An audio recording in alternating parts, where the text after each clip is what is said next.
Hello, my name is Marcus and welcome to a tabletop discussion, which I may or may not be able to record because my camera doesn't have that much power on it. Well, if you see it, I managed to do it. Today I want to talk about theme, and this is actually due to a recent game we played, Triumph and Tragedy, where one of my friends I played with, said, I love the theme of this game.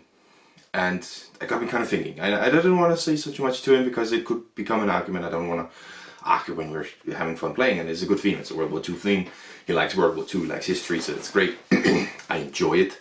But it got me thinking about, and I did mention to him, sure it's a good theme, but I don't think it's well made into a theme. And that's sort of the discussion of today, is what is a good theme, what is a well made theme. So a good theme is obviously completely dependent on you. What do you like? I love animals, I love Lord of the Rings, I love Star Wars, so I actually don't really have one Star Wars game, but I have a bunch of animal games. I've made a video where I show you my collection. A lot of animal-based games. I love that. I love nature, so I have a lot of games about that. For example, I have some Lord of the Rings games down here. Wolf the Ring. Obviously, also really enjoy that theme, and he really likes Star Wars. He has a couple of Star Wars games. But likes world history and World War I and World War II because it, as he says, it's an excuse to fight, and he likes fighting in games as well. So that's fine. So what is a good theme? Well, that completely depends on you. I think there are some themes that are bad. I don't think, for example, Secret Hitler is a game, and I just hate that name. I hate what you're trying to say with it. Keep that shit out. If you're gonna make something like a World War II, let's not make it too obvious, like that there's some dude who's Germany, and he's the German. Let's not point that out too much, right? You know, I think there's definitely some themes that maybe you should stay away from or be very respectful about it, way a bit more. But it's not necessarily bad themes. That brings me into what is a well-made theme, and this is something I mentioned in the Wingspan video. I think Wingspan is a really well-made theme. Triumph and Tragedy I don't think is a well-made theme. So what is a well-made theme? Well, it has mechanics that work with the theme, right? So you do this because then you do this, and that makes sense because this is the real world. You have sort of a story perhaps around it of like, you are this kind of person trying to do this. So one of the reasons I really like Wingspan obviously in the theme part is because you are sort of looking after this natural, this park state, this natural area, and you're trying to put in, you know, the right flowers and the right types of food. You know, trying to invite in some insects and fish and stuff to attract the birds. It makes sense, right? To try and do this to attract the birds to your little area, natural park or something. So that's why I really like Wingspan, because I think what you're doing and the story of who you are makes sense. Why I don't overly enjoy Triumph and Tragedy. So it is a World War II type game. The entire point of it is that you are trying to win World War II with one of three factions, which is the Allies, the Soviet Union, or the Axis powers. And where it really fails is, well, submarines and planes aren't really good to be used. Unless you develop some technology can make them better, but they aren't really good. And I know history. The submarines were an insane weapon for the Germans. Would really make them control the waterways until the Allies figured out how to use the planes to dominate them, right? And if you actually had the ability to develop technology to sort of push it forward, right? So submarines start off being pretty strong, but if you develop your planes the correct way, they become a little bit less brilliant. And then you can upgrade your submarines so they become brilliant again. But submarines are just weak, and planes are just weak, unless it's plane versus plane or submarines versus submarine. Plane submarine versus submarine, that's still terrible. But plane versus plane is good. That's a matchup that can something. And you can upgrade your plane a little bit. But this is where I'm falling out, because these things, it doesn't make any sense. And of course you have the fact that you go into war and you have terrible luck. Like the highest you're probably going to roll is a 3.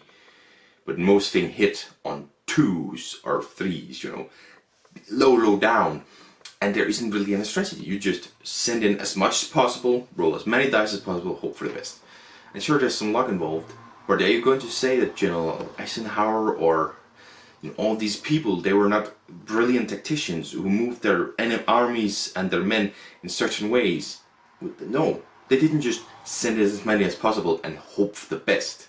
They had a strategy, they had an idea. So I'm taking out of the theme because of the actions that you have. Now, this doesn't necessarily mean that it's a bad game. It just means that I'm taking out of the theme. And to some people, the theme is everything. Example, my friend, he talks about the fact that the theme is so important to him. And if there isn't really a theme, he might not like the game. And that's where I look at him and go, you don't really care about the theme. Themes and mechanics around the theme, you just want it to be there, you just want the pretty artwork. Because he likes tragedies and says it's a good theme, but it's...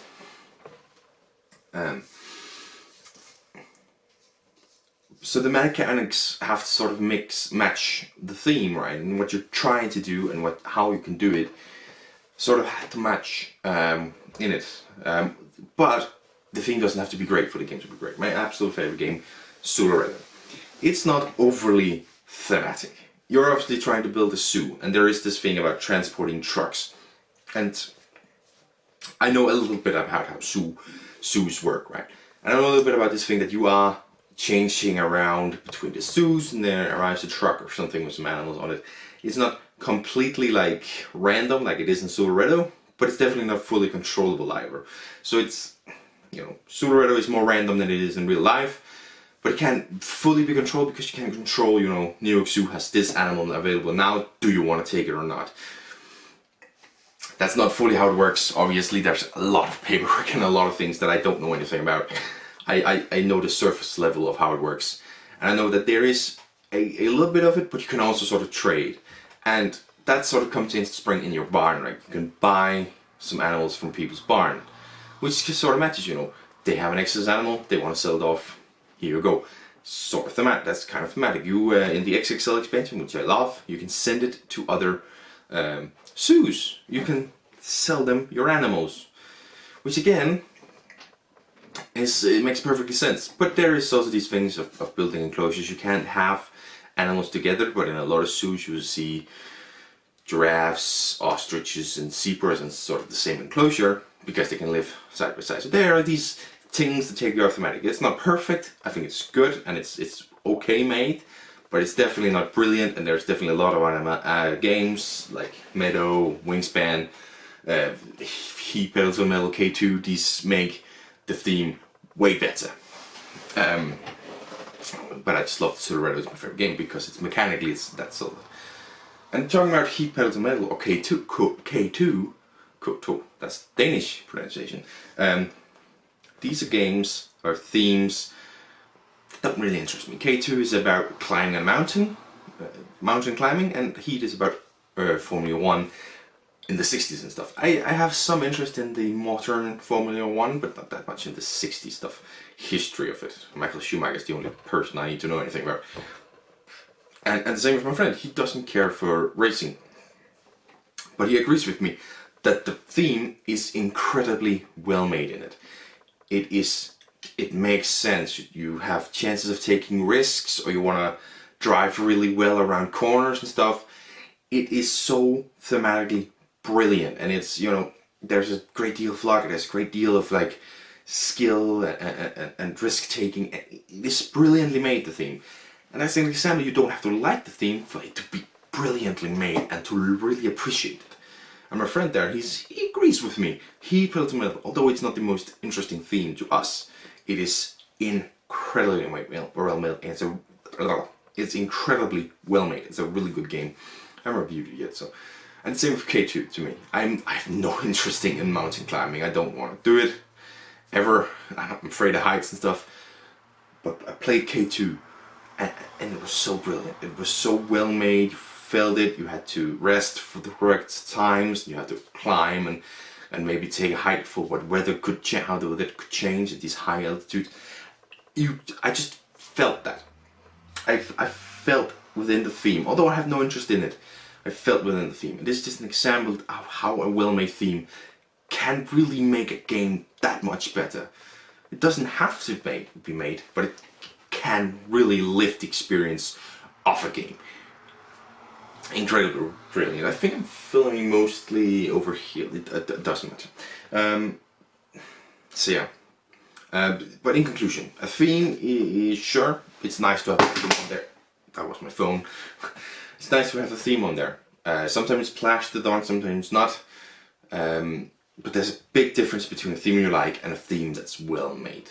And to me, I think, if I had to choose between a theme that I like and a theme that's really well made, if you just look at theme, as I say, Pseudo-Redo is my favorite game, but if you take the theme of Pseudo-Redo, which is one that I really love, or the really well made theme of K2, I would say K2 is better, it's more thematic, it's a better theme, because it's so well made. Now the game aspect of it, that's something completely different, as I say.